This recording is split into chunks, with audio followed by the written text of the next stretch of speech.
I actually started work in local government. So that was here in the District of Columbia. I was the Deputy CTO, Chief Technology Officer there.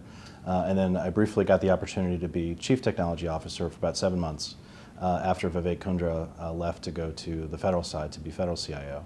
It was an amazing experience. My first federal position was at the Office of Personnel Management. I was there for a little over a year before getting the CIO role here at the Consumer Financial Protection Bureau.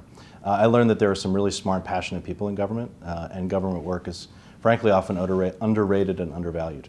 And I think there's a sort of this idea about the government worker that I just don't feel is accurate when you actually start working in government. So I've just found that I've gotten to work with some amazingly talented people who are very passionate about the mission of the Bureau, and it's just been a blast.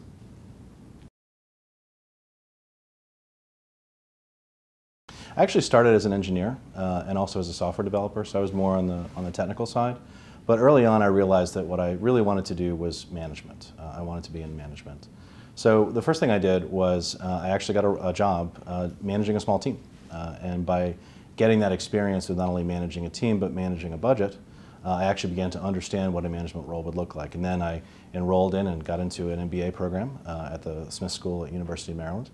And then I sort of tried to make sure that each of my roles after that were increasing levels of responsibility, whether it's oversight of number of staff, size of budget, and just continue to try to grow my responsibility in that way. And then through that, learn more, get more opportunities, and eventually was able to get the role of CIO. So I think the thing that I would ask people to do as they're contemplating this is to know where you want to go. Where do you want to take your career? If you want to stay on the technical side, make sure that you continue to refresh your skills. If you want to go into management, then look at and see what that means. Do project management, be able to manage small teams, and then have a plan that you want to get to and then follow it. Well, first of all, you're not alone. I think everybody feels overwhelmed at times. And in a strange way, if you don't feel overwhelmed, it may be a sense that you're in the wrong job. I think if you don't feel at least a little bit overwhelmed, you're probably not stretching yourself. You're not growing professionally as much as you could be. But there's a couple things I would say. One is ask for help. Never be afraid to do that, whether it's from your supervisor directly, from peers, from people who have been perhaps in the organization that you're in longer than you have.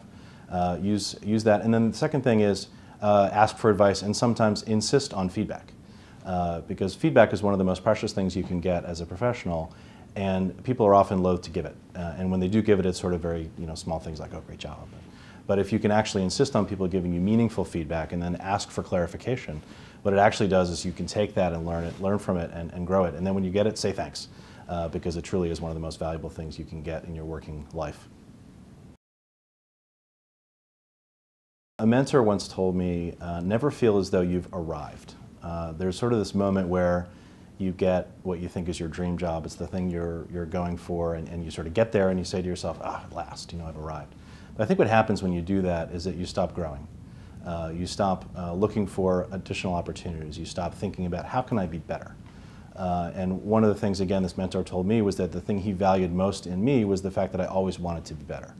And I think if you lose that, if you start to believe that, okay, now I'm in the position that I've always wanted and I'm here, I think you often forget that what you really need to do is continue to grow professionally and learn new skills, do new things, and so don't lose that.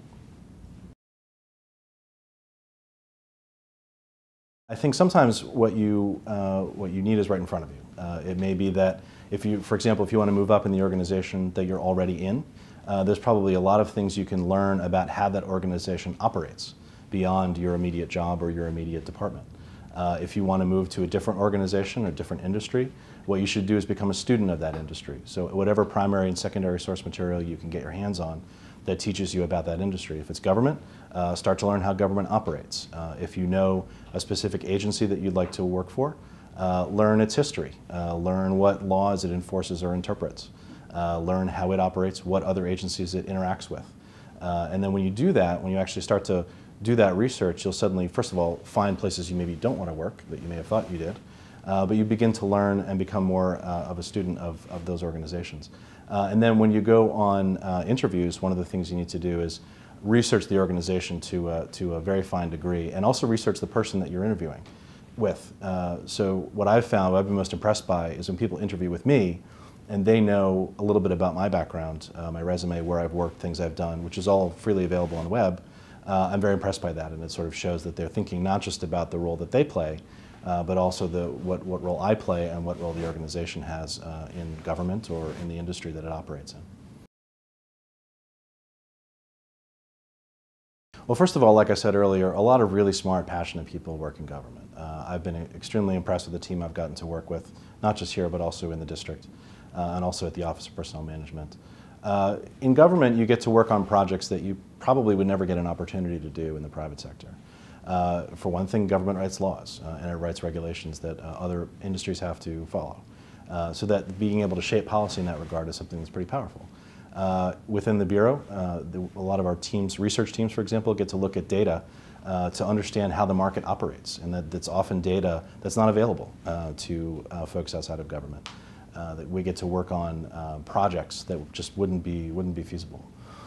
So I think that the areas that you will get to do in government are just things that you probably never would have imagined in other places. And like I said, there really are some great people in the government space.